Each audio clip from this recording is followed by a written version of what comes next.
23 ноември 2025 година, село Сърнигор, дълбочина около 10 метра,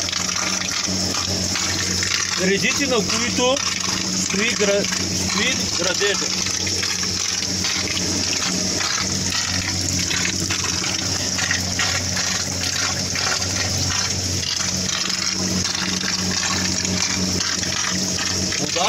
Водата в началото беше черна, значи дойде тук имаше черен гнусен нанос, който изтеглихме, извадихме с помпата и с кофата.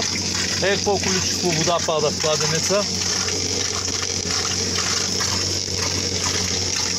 Много хубав, много силен кладенец.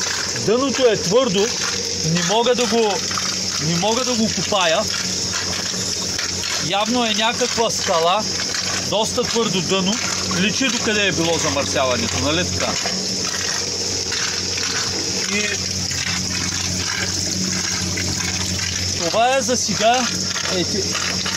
Това е за сега от дъното в село Сърнигор. Много мощно тече, някъде и зад камъните шумоли водопад.